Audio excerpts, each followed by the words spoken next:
सहना भवतु सहनौ भुनक्तु सह वीर्यं करवावहै तेजस्विनावधीतमस्तु मा विद्विषावहै। ॐ शान्ति शान्ति शान्तिः। ॐ सदाशिवसमारम्भां शङ्कराचार्यमध्यमाम् अस्मदाचार्यपर्यन्तां वन्दे गुरुपरम्परां। श्रुतिस्मृतिपुराणानाम् आलयं करुणालयं नमामि भगवत्पादं शङ्करं लोकशङ्करं। शङ्करं शङ्कराचार्यं केशवं बादरायणं सूत्रभाष्यकृतौ वन्दे भगवन्तौ पुनः पुनः। ईश्वरो गुरुरात्मेति मूर्तिभेदविभागिने व्योमवद्व्याप्तदेहाय दक्षिणामूर्तये नमः। समस्तजनकल्याणे निरतं करुणामयं नमामि चिन्मयं देवं सद्गुरुं ब्रह्मविद्वरं। वासुदेवेन्द्रयोगीन्द्रं नत्वा ज्ञानप्रदं गुरुं मुमुक्षूणां हितार्थाय तत्त्वबोधोऽभिधीयते। हरिओम, सभी को प्रणाम। तो जीव के बारे में हमने देखा, जीव का सार या तत्व क्या है, वो है सत चित आनंद। अब जीव का सार अर्थात एक व्यक्ति का मूल स्वरूप है सच्चित आनंद। तो केवल मेरा स्वरूप सच्चिदानंद है या सभी का स्वरूप सच्चिदानंद है, ये ध्यान जानना चाहिए। नहीं तो क्या होगा, मैं सच्चिदानंद हूँ, तुम क्षुद्र जीव हो, ये भाव, तो फिर सच्चिदानंद का अनुभव ही नहीं हुआ। जो एक आत्मा है, सभी में व्याप्त है, वो मैं हूँ और सभी वही हैं। इसीलिए हम सबको दिव्यता के भाव से देखते हैं। बाकी जो व्यवस्थाएं हैं, वर्ण व्यवस्था इत्यादि, वो अपने सत्व रजस तमस इन तीन गुणों के आधार पर होता है, जो मन और बुद्धि के होते हैं। वो जन्म के आधार पर डिफ्रेंसिएशन नहीं होता। वो जो होता है वो गुणों के आधार पर होता है। और गुणों के आधार पर क्यों किया जाता है? ताकि व्यक्ति अपने स्वधर्म को पहचान कर अपने वासनाओं का क्षय कर सके कर्मयोग के द्वारा और परम तत्व को प्राप्त कर सके। इसका वो मुख्य प्रयोजन है। अब आते हैं दूसरे भाग पर, जो है जगत। इस पूरी सृष्टि को, प्रश्न आखिरी में रखेंगे। पूरी सृष्टि को जब हम देखते हैं तो इसका एक बहुत मुख्य लक्षण क्या है कि ये सृष्टि है परिवर्तनशील। दूसरा लक्षण इसमें क्या है कि इसमें विविधता है, बहुत सारी वैरायटी है, डाइवर्सिटी है। तो ये दो चीज़ें जब हम देखते हैं, अब जगत का जो एक एटिमोलॉजिकल भी एक अर्थ अगर लगाते हैं, क्या कहते हैं उसको, एक्रोनिम के जैसे, तो जायते, गच्छति, तिष्ठति इव। जगत क्या है? उत्पन्न होता है, जायते, और नष्ट होता है, गच्छति। बीच में ऐसा आभास होता है कि मानो जैसे है, तिष्ठति इव। वास्तव में वो नहीं है, वो हर क्षण दृष्ट नष्ट स्वभाव ही है वो जगत का। लेकिन हमारी इंद्रियों के असामर्थ्य के कारण हमको ये ठीक से दिखता नहीं है। हमको लगता है कि ये स्थायी है, लेकिन वो क्या है, हर क्षण नश्वर है और वो नष्ट हो रहा है। तो ऐसा नहीं है कि एक जो जगत है वो उत्पन्न होगा, फिर कुछ समय के बाद वो नष्ट होगा। जैसे ही उत्पन्न होता है वैसे नष्ट होता है। इसको कहते हैं क्षणिकवाद भी कहते हैं बुद्धिज्म में। केवल एक क्षण के लिए वो रहता है, वो एक क्षण भी हम कह रहे हैं वो कहने के लिए है, लेकिन कंटिन्यूसली वो दृष्ट नष्ट स्वभाव है। जैसे हम देख रहे हैं वैसे वो नष्ट होते ही जा रहा है वो। और इसलिए यहाँ पर ये परिवर्तनशील जगत है और इसमें इतनी सारी विविधताएं हैं। तो अगर जगत का कारण एक परम सत्य है तो फिर जो परिवर्तन रहित है, पहले कहा था ना इसमें कि नित्यम वस्तु एकम ब्रह्म तदन्यत तद व्यतिरिक्तम सर्वम अनित्यम। फिर वापस कहा आत्मा सत्यम तदन्यत सर्वम मिथ्या इति। तो अगर एक ही सत्य है और जो नित्य है, जो सत्य है, जो विकार रहित है, परिवर्तन रहित है, तो उस एक सत्य से जो विकार रहित है, ये परिवर्तनशील जगत कैसे उत्पन्न हुआ और एक सत्य से इतनी विविधता कैसे प्राप्त हुई, ये प्रश्न स्वाभाविक होता है। तो अब इसके जो है 3 स्तर हैं, 3 लेवल्स। एक जो है उसको कहते हैं एब्सोल्यूट लेवल, पारमार्थिक सत्ता। एब्सोल्यूट लेवल से अगर हम देखें तो ब्रह्म ही है केवल, क्योंकि जो परिवर्तन रहित है वो कुछ उत्पादित नहीं कर सकता। क्योंकि सृष्टि के लिए क्या चाहिए? परिवर्तन चाहिए। जन्म कैसे होता है? जन्म का अर्थ ही होता है परिवर्तन। क्यों?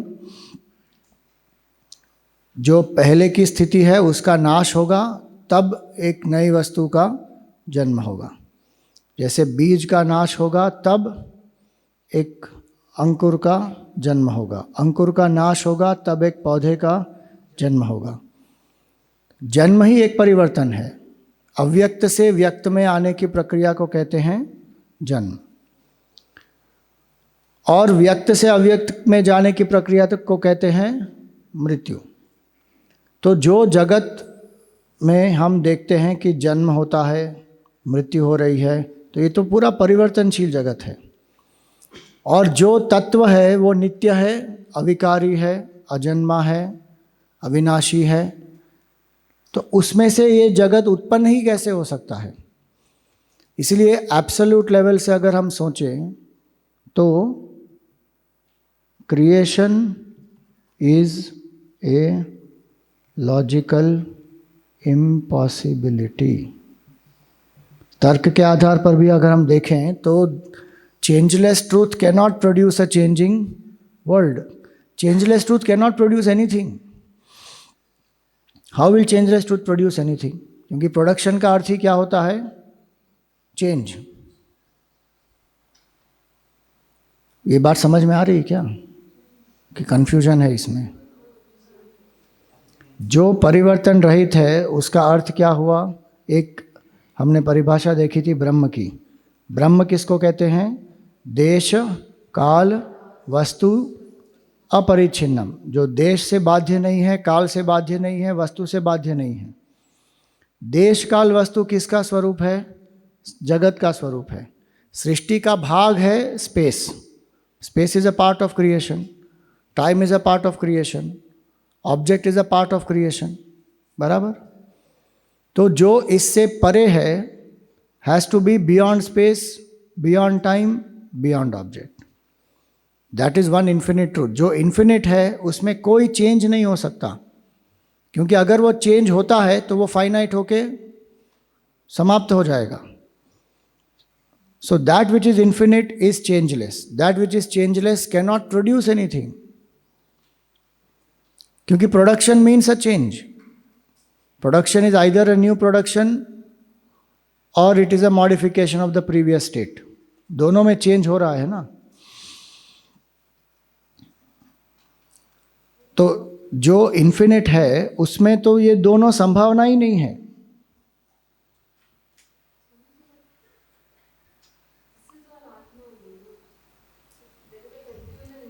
हाँ, तो वो 3 स्तर इसीलिए बता रहे हैं, अभी तो पहला स्तर हुआ।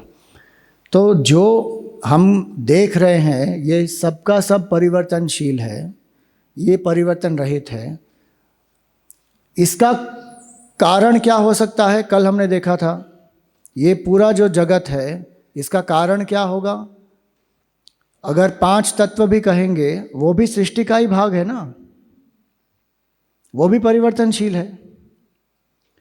इसमें पंच तत्व नहीं है। तो इस स्तर पर सृष्टि ही नहीं है। This is the first level, absolute level, there is no creation. ये पहला स्तर है। सो इसी के लिए इसको कहते हैं पारमार्थिक सत्ता। इसमें क्या है? ब्रह्म केवल, बस। उसमें कोई द्वैत नहीं है, जीव नहीं है, जगत नहीं है और जगदीश्वर भी नहीं है। ये तीनों नहीं है, जीव, जगत, जगदीश्वर नहीं है। किस स्तर पर? पारमार्थिक सत्य के स्तर पर। जैसे जो जागृत पुरुष होता है वो स्वप्न करता है, जब सो जाता है तो स्वप्न उसको आता है। तो जागृत पुरुष ही स्वप्नकर्ता बनकर पूरे स्वप्न जगत को प्रोजेक्ट करता है। जब तक वह स्वप्नकर्ता नहीं बना है तब तक वो जागृत है। उस समय वो स्वप्न का कर्ता, स्वप्न का जगत और स्वप्न के जो जीव हैं या वस्तुएं हैं, क्या वो है उसमें? वो केवल जागृत पुरुष है, बस। He is only the waker.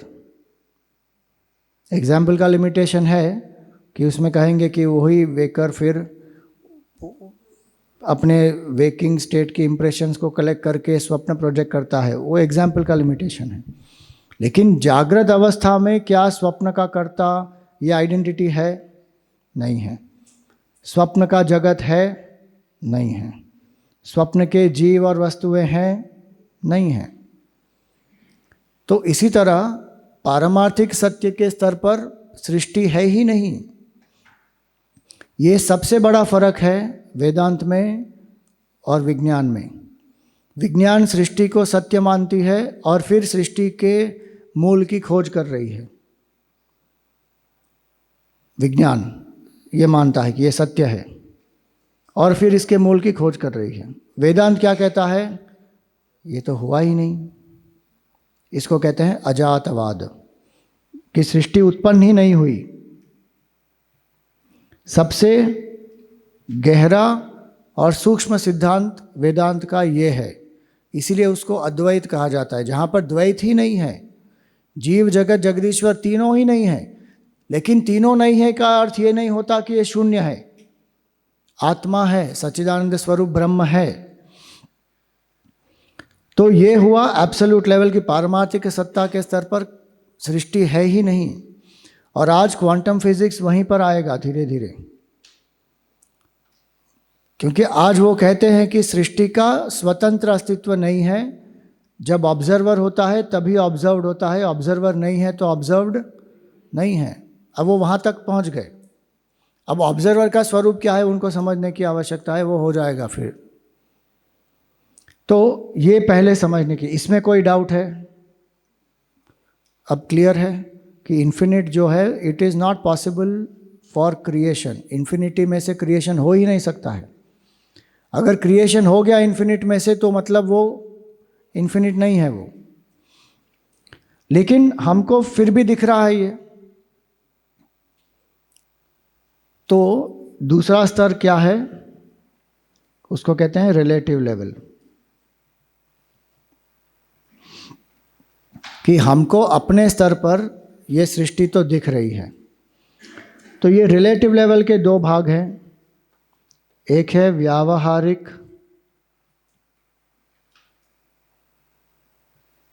सत्ता और एक है प्रातिभासिक सत्ता। व्यावहारिक सत्ता क्या है? Transactional reality.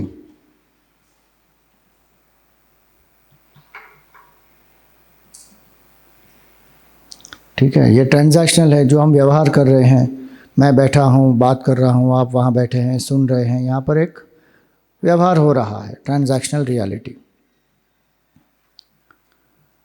अब इसको हमने सत्य मान लिया है कि दिस इज द ट्रुथ, ये है। इसको हमने क्या मान लिया है? Absolutely real. लेकिन वेदांत क्या कह रहा है? ये केवल प्रातिभासिक सत्ता है, दिस इज ओनली अ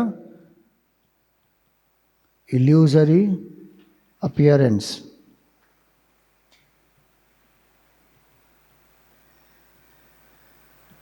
ये केवल एक प्रतीति है। जिस तरह जब स्वप्न में होते हैं तो स्वप्न क्या लगता है? बहुत सत्य है। ये स्वकाले सत्यवत भाति, आत्मबोध में शंकराचार्य जी कहते हैं, अपने काल में जो जब व्यक्ति स्वप्न अवस्था में होता है तो उसको स्वप्न जगत सत्य ही लगता है। एक पल के लिए भी ये नहीं सोचेगा कि ये तो मिथ्या है। क्यों? क्योंकि उसने ये स्वप्न पुरुष के साथ जो उसका एक तादात्म्य है कि मैं ये स्वप्न का एक कैरेक्टर हूँ, तो इसलिए ये स्वप्न का जगत है, अलग है, और ये सत्य है, तो उसको वो सत्य ही लगता है। लेकिन प्रबोधे सति असत भवेत, जब वो उठ जाता है स्वप्न से तब उसको पता चल जाता है कि अरे ये तो था ही नहीं। जब उठ जाएगा तब पता चल जाएगा कि था नहीं। जब स्वप्न में है तब तक क्या लगेगा? ये सत्य है। तो ये सत्य है, ये हमको लग रहा है अभी, ये है व्यावहारिक सत्ता। लेकिन पारमार्थिक सत्ता में हमको आत्मनिष्ठा प्राप्त करनी है। उसके लिए ये बीच का लेवल है, ये कि जो ये सत्य दिख रहा है हमको, उसको केवल एक प्रातिभासिक सत्य माने कि ये पारमार्थिक रूप से सत्य नहीं है, ये केवल एक आभास है, इट इज़ इल्यूजरी, ये सत्य नहीं है। तो सत्य क्या है? आत्मा। इसीलिए कहा कि आत्मा सत्यम तदन्यत सर्वम मिथ्या। तो ये मिथ्या का स्तर है। मिथ्या का अर्थ हमने क्या देखा था? जो सत्य में नहीं है, लेकिन उसको हम असत भी नहीं कह सकते क्योंकि हमको उसका अनुभव हो रहा है, तो इसे इट इज़ एन अपीयरेंस बस। और इसको जानने का प्रयोजन क्या है कि अगर हमने इसको अपीयरेंस के रूप में, प्रातिभासिक सत्ता के रूप में जान लिया, तो हम इसके पीछे भागेंगे नहीं। और जब इसके पीछे नहीं भागेंगे तो फिर सत्य की खोज शुरू हो जाएगी। और सत्य की खोज करके व्यक्ति इस व्यावहारिक सत्ता से और प्रातिभासिक सत्ता से, दोनों से उठ जाएगा और आत्म तत्व को पहचान लेगा कि अरे मैं तो ये एक तत्व हूँ। ऐसा नहीं है कि उसके बाद इसका अनुभव ही नहीं होगा। जीवन मुक्त को इसका अनुभव होता है, लेकिन उसको पता है कि ये सब आत्मा का ही रूप है। तो वो जीवन मुक्ति की स्थिति है। अभी हमारे लिए देह सत्य है। देह सत्य है तो फिर विश्व भी सत्य है, जगत सत्य है। अगर जीव सत्य है तो जगत सत्य है, और जीव और जगत सत्य है तो जगदीश्वर भी सत्य है। पारमार्थिक सत्ता के आधार पर लोग कह सकते हैं, हम कह सकते हैं कि जीव जगत जगदीश्वर तीनों नहीं हैं। लेकिन अगर हम व्यावहारिक लेवल पर हैं तो फिर जीव सत्य है, जगत भी सत्य है, जगदीश्वर भी सत्य है।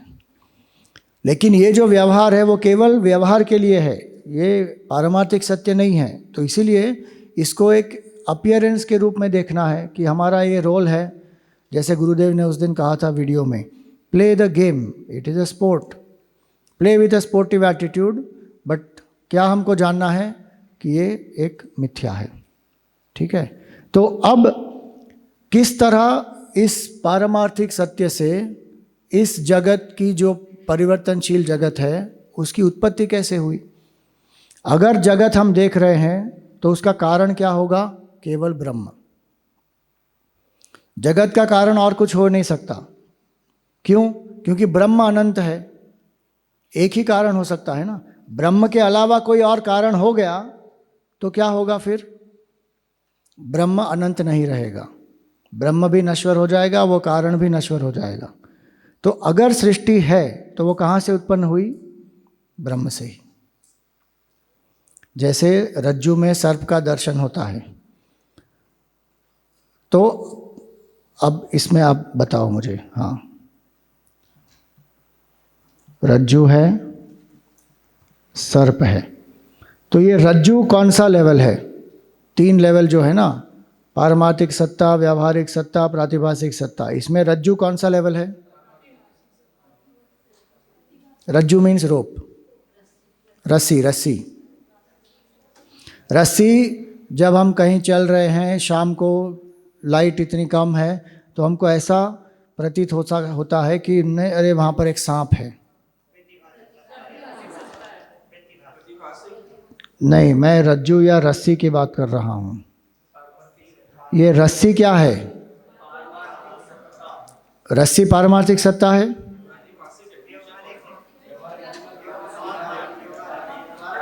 अरे तीनों जवाब दोगे तो फिर क्या? कोई बोल रहा है पारमार्थिक, कोई बोल रहा है प्रातिभासिक, कोई बोल रहा है व्यावहारिक। अच्छा, पारमार्थिक को कितने वोट मिल रहे हैं? रज्जु है पारमार्थिक सत्ता, 1 2 3 4 5 वोट मिले, ठीक है। अब प्रातिभासिक को कितने वोट मिल रहे हैं?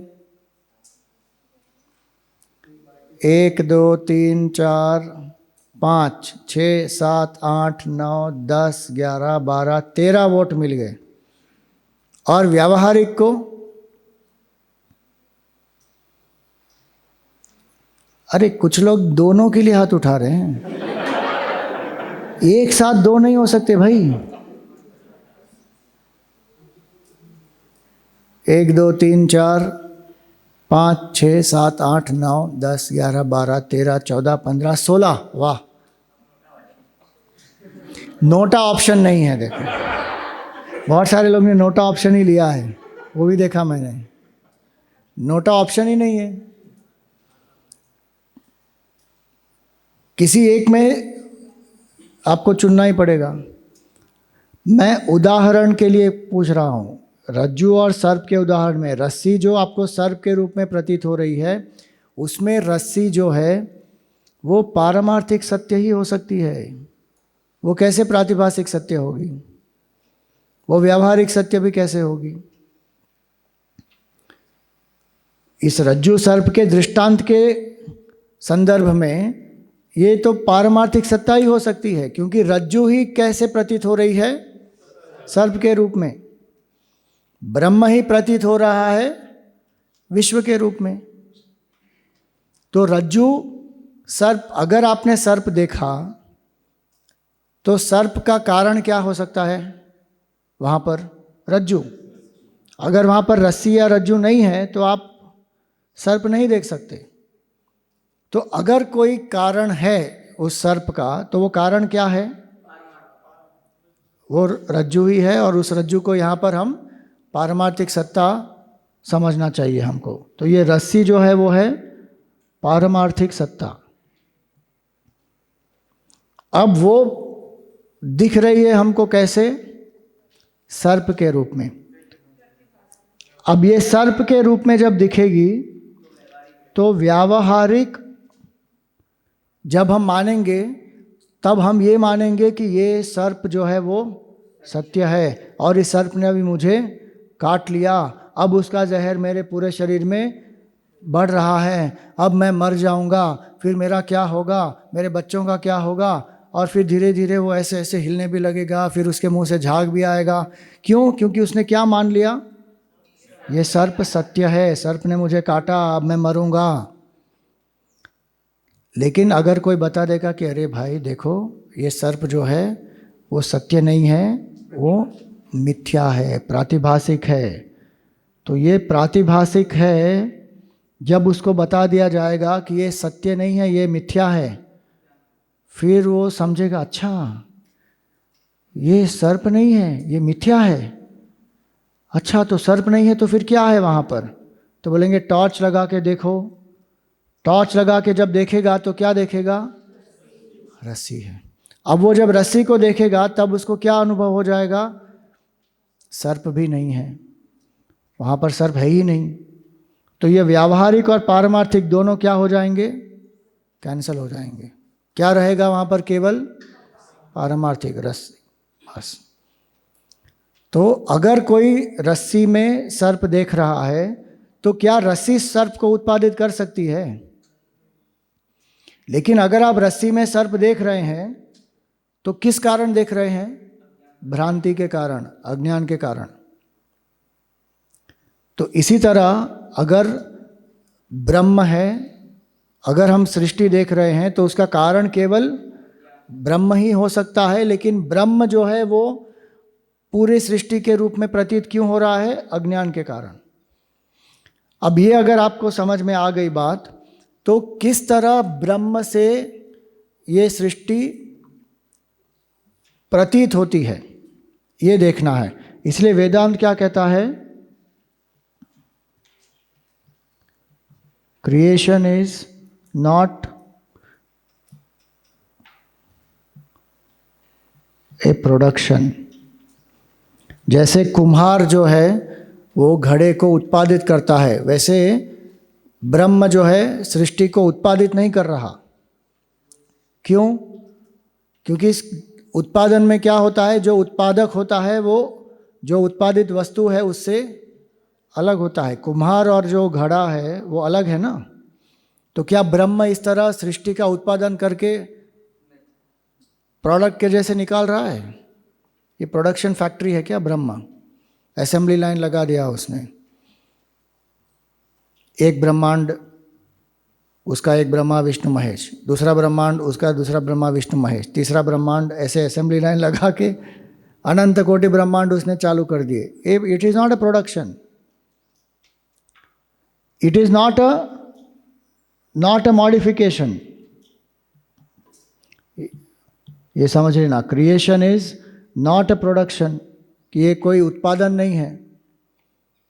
इसीलिए जो कहते हैं आरंभवाद, आरंभवाद वेदांत नहीं मानता कि एक सृष्टि का आरंभ हुआ और ब्रह्म ने शुरुआत ऐसे की फिर ऐसे परिवर्तित हुई सृष्टि। आरंभवाद नहीं मानता वेदांत। दूसरा, it is not a modification. क्या वो परिवर्तन है? जैसे दूध परिवर्तित होता है दही में। क्या सृष्टि परिवर्तन है? ब्रह्म परिवर्तित होके सृष्टि बन गया। क्या हम ये कह सकते हैं? क्यों नहीं कह सकते?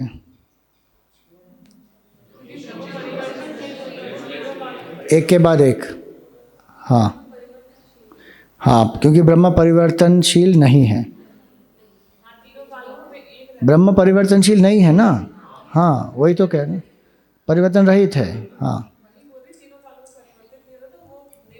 हाँ, वो बदल नहीं सकता। और कोई कारण? ब्रह्म परिवर्तन रहित है, इसीलिए सृष्टि, ब्रह्म सृष्टि के रूप में परिवर्तित नहीं हो सकता।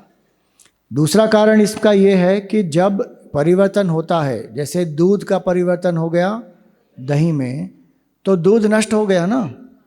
अब वो दूध दही के रूप में परिवर्तित हो गया। ब्रह्म अगर सृष्टि के रूप में परिवर्तित हो जाएगा तो सृष्टि नश्वर है, ब्रह्म का भी नाश हो गया, मतलब सत्यानाश, खत्म। ब्रह्म भी मर गया, सृष्टि भी। तो शाश्वत तत्व कुछ बचा ही नहीं। तो फिर हम किसकी साधना कर रहे हैं? खाओ पियो और मौज करो, और क्या। परिवर्तन हो ही नहीं सकता। सो ब्रह्म से सृष्टि उत्पादित नहीं हुई, ब्रह्म सृष्टि के रूप में परिवर्तित नहीं हुआ। इसको कहते हैं परिणामवाद। यह है आरंभवाद, यह है परिणामवाद। ठीक है, ब्रह्म से सृष्टि इवॉल्व हुई, क्या हम ये कह सकते हैं?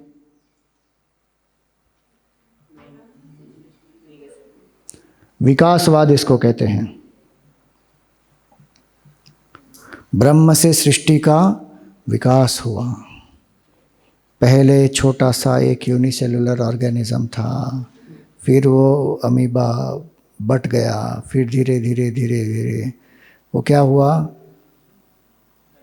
क्या है पहले वो एवोल्यूशन थियोरी का जो है जलचर है। सो पहले वो क्या है, एम्फीबियन के पहले क्या है, नहीं नहीं है, एम्फीबियन के पहले क्या है, रेप्टाइल उसके बाद है ना। हाँ जो भी है वे अमीबा होगा। जो अमीबा के बाद केवल जलचर को क्या कहते हैं, एक्वाटिक क्रीचर। एम्फीबियन मतलब जो लैंड और इसमें दोनों होगा वही ना। तो उसके पहले वाला जो एक्वाटिक, हाँ ओनली इन वाटर, हाँ तो पहले एक्वाटिक, फिर एम्फीबियन, फिर रेप्टाइल। ये थियोरी ऑफ एवोल्यूशन दी है। और कल जैसे मैंने कहा था, ये पुराणों में कहीं पे भी ये थियोरी ऑफ एवोल्यूशन नहीं है, ये हमने तोड़ मरोड़ के घुसाड़ के बना दिया है उसको।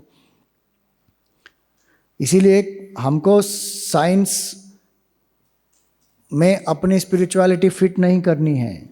Science will upgrade itself to realise the truth. हमको तोड़ मरोड़ के अपनी स्पिरिचुअलिटी साइंस के हिसाब से नहीं करनी है। अगर साइंटिफिक प्रिंसिपल आध्यात्मिक सिद्धांतों के साथ तालमेल हो रहा है उसका, तो उसका प्रयोग करो और उसका उदाहरण दे दो, लेकिन उसको तोड़ के इसमें फिक्स करने की कोई आवश्यकता नहीं है। इसका कोई तथ्य नहीं है कि कौन सा अवतार पहले हुआ? नहीं, आप देखो भागवत में, नहीं भागवत में आप देखो, ये सीक्वेंस ही ऐसा नहीं दिया है। अलग अलग अवतार के अलग अलग सीक्वेंस दिए हुए हैं। हाँ वो बना दिए हैं 10 अवतार। और विष्णु भगवान के केवल 10 अवतार नहीं हैं, बहुत सारे हैं। भागवत में पहले ही आ जाता है वो 24 अवतार तो ऐसे ही आ जाते हैं। भगवान के तो कितने हैं, कपिल मुनि भी भगवान के ही अवतार हैं। हाँ वेद व्यास जी भी हैं, नारद जी भी हैं, ये सब लिखा हुआ है उसमें।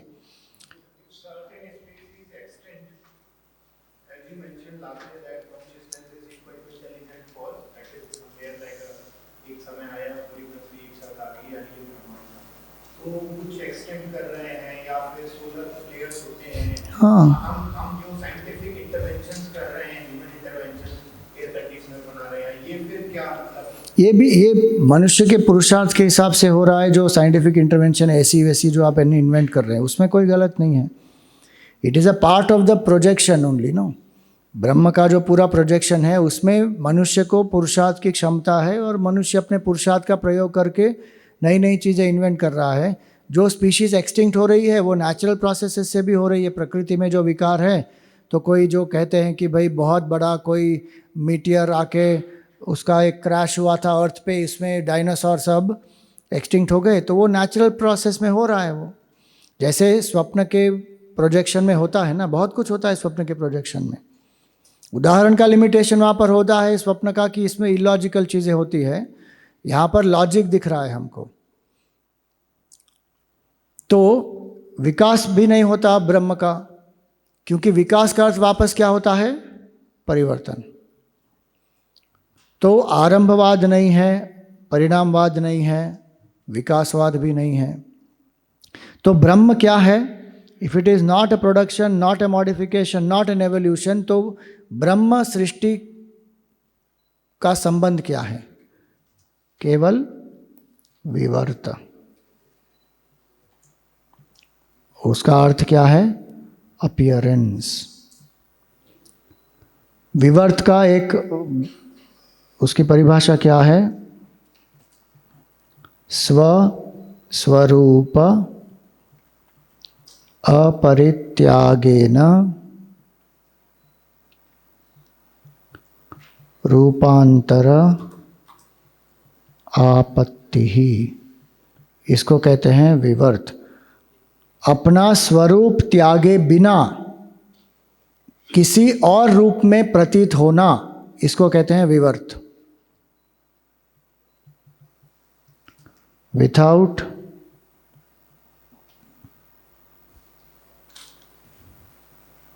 abandoning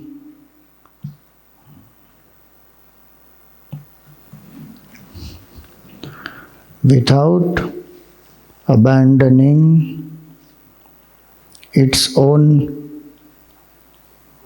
nature to appear as something else. अपना स्वरूप त्यागे बिना किसी और रूप में प्रतीत होना, इसको कहते हैं विवर्त। जैसे रस्सी ने क्या अपना स्वरूप त्याग दिया, रस्सी तो रस्सी है ना वहाँ पर, लेकिन बिना अपना स्वरूप त्यागे वो किस रूप में प्रतीत हो रही है? सर्प के रूप में। किसी को वहाँ पर सर्प दिखता है, किसी को वहाँ पर एक माला दिखती है, किसी को वहाँ पर एक डंडा दिख रहा है, किसी को वहाँ पर एक भूमि में जो है क्रैक दिख रहा है। वो अपने अपने भ्रांति के हिसाब से लोगों को जो दिख रहा है वो दिख रहा है, लेकिन क्या रस्सी का स्वरूप परिवर्तित हुआ?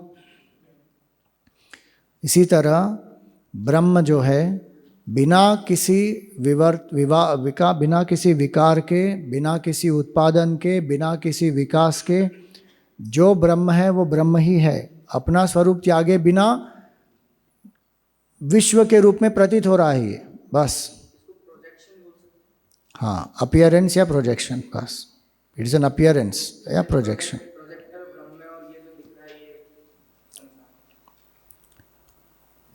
वो प्रोजेक्टर के बारे में हम इसके बाद आएंगे, ईश्वर का अस्तित्व आ जाएगा उसमें। अभी के लिए केवल ब्रह्म और जगत के बारे में पहले देखते हैं कि ब्रह्म ही जगत के रूप में प्रतीत हो रहा है। जैसे पूरा का पूरा स्वप्न का जगत जो है वो किसके रूप में प्रतीत हो रहा है? जो जागृत व्यक्ति है वही पूरा का पूरा स्वप्न के रूप में प्रतीत हो रहा है ना। वो क्या उस जागृत व्यक्ति को कुछ हुआ? वो तो आराम से लेटा हुआ है। अच्छा हुआ कुछ नहीं हुआ, नहीं तो क्या होता? सोने गया था मनुष्य, उठा कौन? डायनासोर। वो सो गया और उसने स्वप्न किया। वो स्वप्न केवल पूरी की पूरी प्रतीति है, बस। उसको कुछ भी नहीं हुआ। स्वस्वरूप परित्यागेन रूपांतर आपत्ति, इसको कहते हैं विवर्तवाद। शंकराचार्य जी ने इस सिद्धांत का प्रचार प्रसार किया कि पूरी सृष्टि क्या है? केवल एक विवर्त है। It is not a production, it is not a modification, it is not a evolution. एक विवर्त है। अब ये जो समझ आई, हमको ये विवर्तवाद समझने से क्या होगा कि ये अपीयरेंस है, मतलब ये क्या है? इल्यूजरी है। तो जो अभी यहाँ पर सृष्टि का क्रम बताएंगे कि ये किस तरह हुआ, अलग अलग सृष्टि के क्रम बताए जाते हैं उपनिषदों में।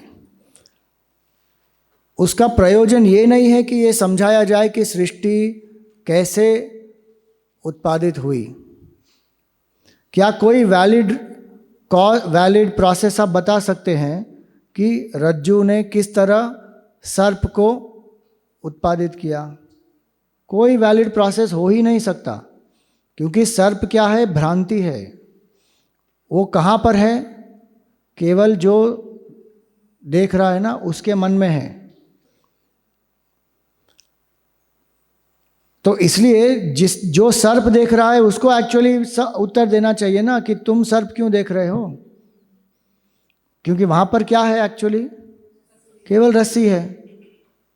अगर कोई बोलेगा कि स्वामी जी आप मुझे बताओ वहाँ पे सर्प में से रस्सी में से सर्प कैसे उत्पादित हुआ, तो मुझे क्या उत्तर देना चाहिए कि अरे वहाँ तो रस्सी है, तुमको सर्प दिख रहा है, तो तुम मुझे बताओ कैसे हुआ। इसीलिए गुरु क्या कह रहे हैं कि ब्रह्म सत्यम, ब्रह्म ही सत्य है। लेकिन शिष्य को ब्रह्म का पता नहीं। शिष्य क्या देख रहा है? जगत ही सत्य है। और अब शिष्य क्या पूछ रहा है? ये जगत कहाँ से आया, कैसे आया, क्यों आया, बताओ। किसको ये सवाल पूछना चाहिए? गुरु को शिष्य से पूछना चाहिए, अरे तुम बताओ कौन सा जगत, रमण महर्षि को जब किसी ने पूछा कि ये विश्व युद्ध चल रहा है, वर्ल्ड वॉर 2 चल रहा था उस समय, कि भगवान वर्ल्ड वॉर 2 चल रहा है, आप क्या उद्देश्य, आप क्या उपदेश देना चाहेंगे, आप क्या संदेश देना चाहेंगे? उनका जवाब क्या था? विच वर्ल्ड? अब ये जवाब भी उनके लिए एक्चुअली अस्तित्व नहीं रखता, लेकिन जो इसने पूछा उसके लिए वो सत्य लग रहा है उनको। तो ये जो प्रश्न है, ये समझना चाहिए कि ये जो भी थियोरी ऑफ क्रिएशन दी गई है वो केवल हमको एक थोड़ा इंटेलेक्चुअली क्वाइट करने के लिए की गई है। It does not validate the creation. और हर एक थियोरी ऑफ क्रिएशन में एक लूप होल होगा, पक्का होगा। क्यों? क्योंकि जब रज्जु से सर्प उत्पन्न ही नहीं हुआ, आप कौन सी भी थियोरी लगा दो, क्या वो वैलिड होगी? हो ही नहीं सकती।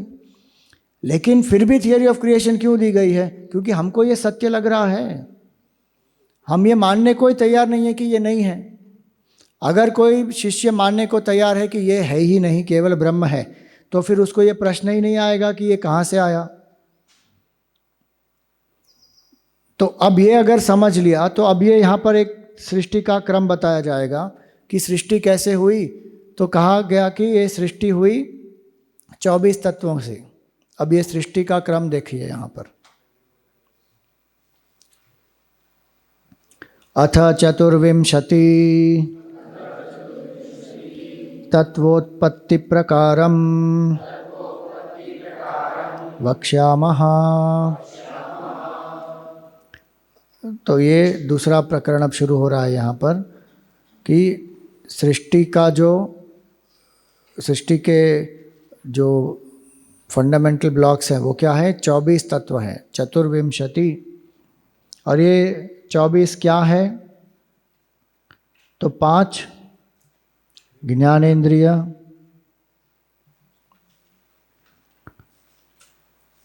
5 कर्मेंद्रिय, 5 प्राण, उसके पहले 5 महाभूत।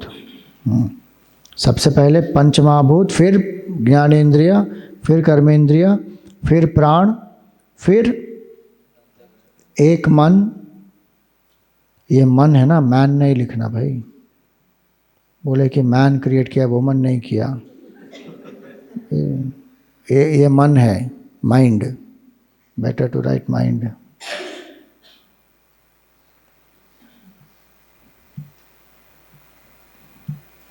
एक माइंड, एक इंटेलेक्ट,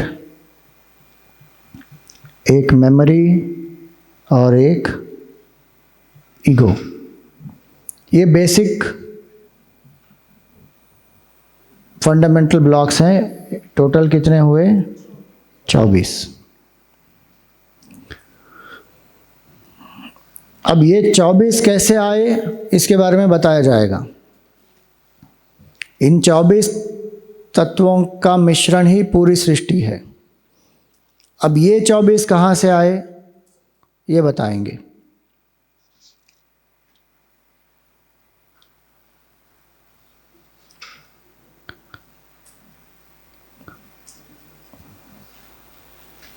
जो परिवर्तन रहित है, उसने ये परिवर्तनशील जगत को के रूप में कैसे वो प्रतीत हो रहा है? तो 24 तत्वों के माध्यम से। ये 24 तत्व कहाँ से आए? तो अब कहते हैं ब्रह्माश्रया सत्वरजस्तमो गुणात्मिका माया अस्ति। तो ये जो 24 तत्व आए हैं, क्या वो ब्रह्म से आ सकते हैं पूरे के पूरे? तो कहे नहीं। ये कहाँ से आए? माया से। ये माया क्या है? तो कई लोग ये जो माया शब्द है ना, उसका प्रयोग किसके लिए करते हैं?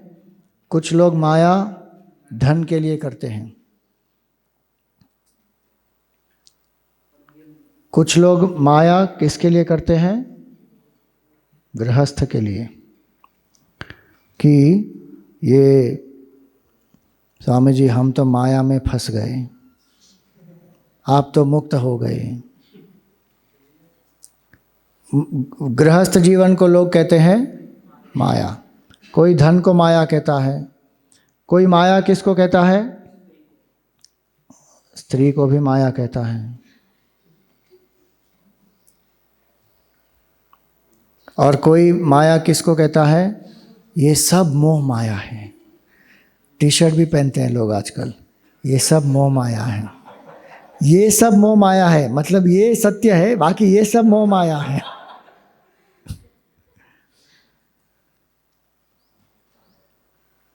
तो ये माया शब्द के ये बहुत सृष्टि को भी लोग माया कहते हैं। जब ये कहते हैं ना कि ये सब मोह माया है, तो ये सब का अर्थ क्या हुआ? ये सृष्टि। तो ये जो है ये बहुत ही जनरल, एकदम सिंपल कलोकियल यूसेज है माया शब्द का। माया क्या होती है? तो माया के ये है एक ब्रह्माश्रया माया। तो सबसे पहले ये ब्रह्म की शक्ति है, ये स्वतंत्र शक्ति नहीं है।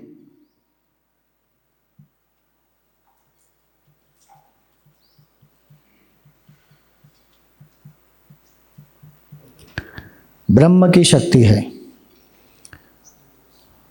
शक्ति जो है क्या वो स्वतंत्र रह सकती है?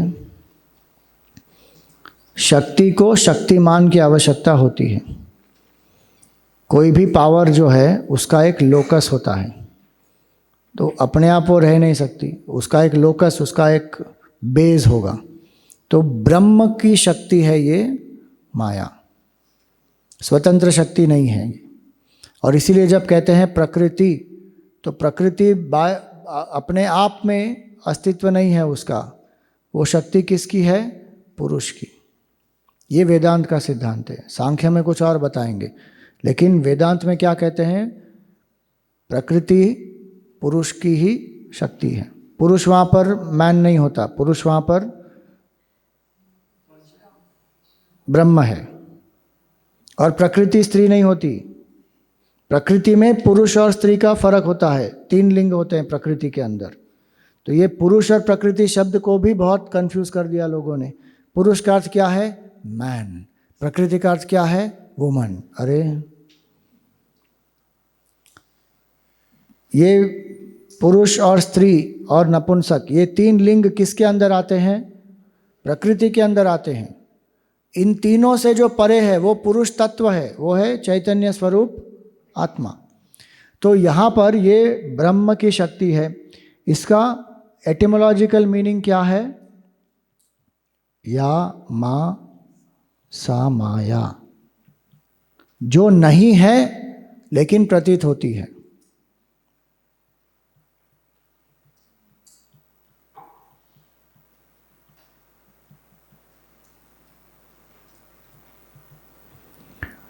ब्रह्म के पारमार्थिक सत्ता के स्तर पर माया का अस्तित्व ही नहीं है।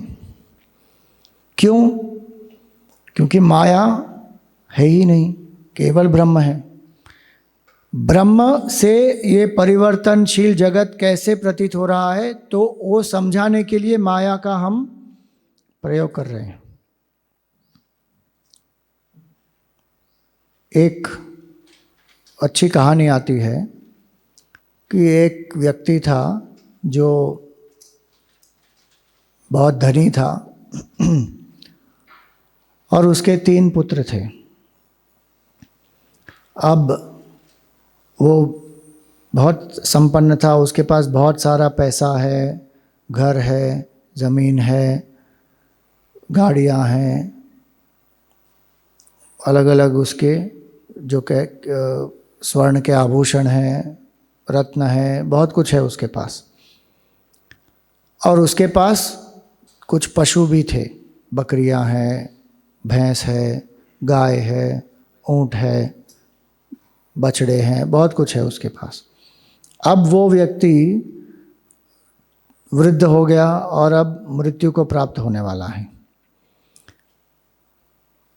तो जब कुछ समय में वो मृत्यु को प्राप्त हो गया, तो उसका जो वसीयतनामा है, उसका जो विल है, उसको खोला गया। तो उसने क्या किया, सभी चीज़ों को उसने इस रेशियो में बांट दिया, 1/2, 1/3 और 1/9। अब बाकी सभी चीज़ों को तो उन्होंने, जो धन है, घर है, ज़मीन है, उसको इस रेशियो में बांट दिया। लेकिन अब उनके पास जो थे वो 17 ऊँट थे। अब ये 17 ऊँट जो थे उसको कैसे इस रूप में बांटेंगे, तो वो सब सोचने लगे कि अरे अब ये क्या करें, इसको कैसे बांटें, इसको, इसमें तो ऊँट को मारना पड़ेगा तो फिर हानि हो जाएगी, और अगर ठीक से नहीं बांटा तो फिर नाइंसाफ़ी हो जाएगी। तो अब उन्होंने क्या किया, वो सब इतना सोच रहे थे, तब वहाँ पर एक व्यक्ति आया जो एकदम प्रज्ञावान था। उसने कहा अच्छा इसको आपको इस रेशियो में बांटना है तो चलो मेरा ऊँट ले लो। उसने अपना ऊँट दे दिया। तो अब 17 ऊँट प्लस 1 कितने हो गए, 18। तो 18 को 1/2 में बांटेंगे तो क्या होगा, 9। 1/3 में बांटेंगे तो, और 18/9 1/9 में बांटेंगे तो हो गया डिवीजन, और वो अपना ऊँट लेकर चला गया। माया ऐसा है, एक ऊँट। ब्रह्म से किस तरह यह सृष्टि प्रतीत हुई उसको समझाने के लिए माया का फैक्टर लेके आ गए, समझा दिया, सृष्टि गायब, ब्रह्म का साक्षात्कार हो गया, तो वो माया भी गायब उसके साथ। ये है माया। अपने स्तर पर माया सत्य है, इसीलिए यहाँ पर क्या कहा, माया अस्ति। अपने स्तर पर वो माया सत्य है, पारमार्थिक सत्य के स्तर पर माया का अस्तित्व नहीं है। अपने आप किसी भी स्तर का उपयोग न करके अगर माया क्या है बताना हो तो वो अनिर्वचनीय है। तो इसीलिए माया के भी 3 स्तर होते हैं। वो क्या है, ब्रह्म का स्तर जो है उसमें माया नहीं है।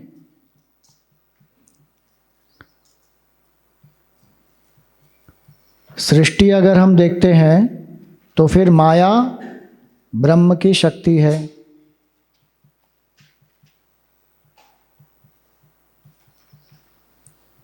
तो इसलिए माया अस्ति।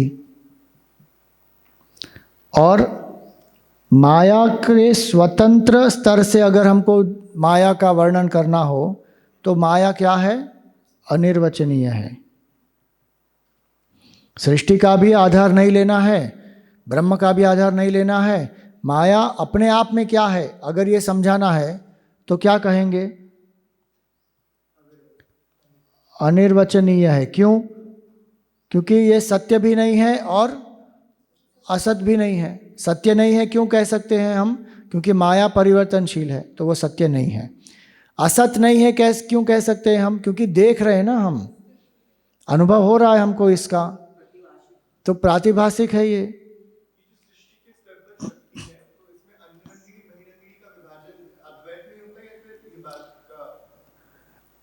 ये मुझे नहीं पता, अंतरंगिणी और बहिरंगिणी अगर वो शाक्त या तंत्र में होता होगा तो होता होगा। वेदांत में तो मैंने अभी तक ये नहीं पढ़ा। मैंने अंतरंग साधना और बहिरंग साधना के बारे में पढ़ा है, जिससे मन धीरे धीरे अंतर्मुख होता है, वो बहिरंग साधना है। और अंतरंग साधना क्या है, श्रवण मनन निधिध्यासन। ये अंतरंग और बहिरंग साधना के बारे में मैंने समझा है वेदांत में। अंतरंगिणी शक्ति और बहिरंगिणी शक्ति वेदांत में मैंने नहीं पढ़ा, तो वो मुझे नहीं पता। माया के माया की जो शक्ति है वो 2 रूप में काम करती है, वो हम देखेंगे वेदांत क्या कहता है इस माया शक्ति के बारे में। लेकिन ये 3 स्तर पहले समझ लो। सबसे पहले ब्रह्म के स्तर पर माया नहीं है। सृष्टि के स्तर पर हम कहेंगे कि नहीं, माया है। माया के कारण ही जो ब्रह्म है वो सृष्टि के रूप में प्रतीत हो रहा है। माया के स्तर पर स्वतंत्रता से अगर माया को डिस्क्राइब किया जाए तो नहीं हो पाएगा, क्योंकि ब्रह्म के आधार पर ही माया का डिस्क्रिप्शन होगा या सृष्टि के आधार पर ही होगा। इन दोनों को अगर हटा दिया जाए तो माया अनिर्वचनीय है। हाँ, तो मिथ्या जो है हम जनरली सृष्टि के लिए उसका प्रयोग करते हैं कि ये जो दिख रहा है ये मिथ्या है, ये कार्य है ना, माया इसका कारण है। जो जगत दिख रहा है वो मिथ्या के रूप में हमको समझना है, क्योंकि ये जगत कार्य है, उसका कारण क्या है? माया। क्योंकि माया कारण है जो अनिर्वचनीय है, इसीलिए जगत भी मिथ्या है।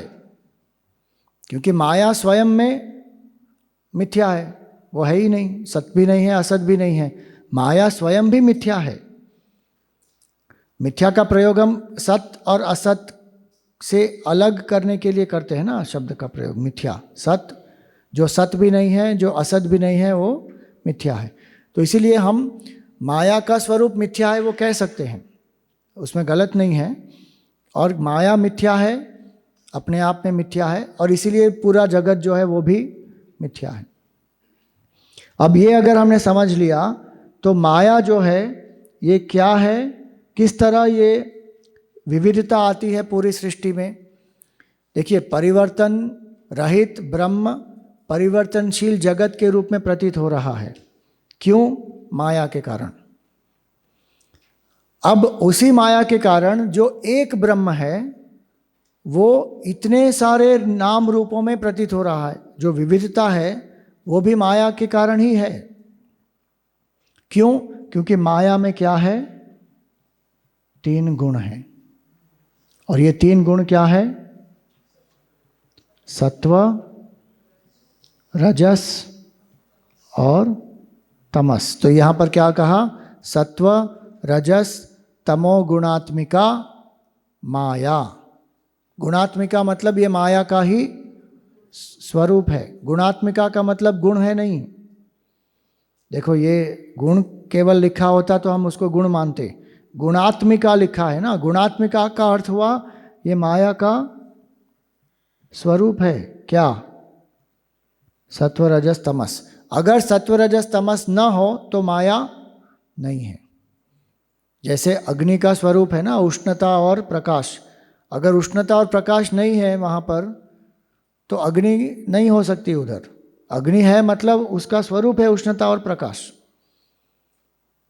इसी तरह सत्व, रजस, तमस ही माया है। अगर 3 गुण नहीं हैं तो माया नहीं है। और इसीलिए जो 3 गुणों के परे जाता है वो माया के परे जाता है। उसको क्या कहते हैं? गुणातीत। अब एक छोटा सा वीडियो देखेंगे और यहाँ पर अभी के लिए विराम करेंगे।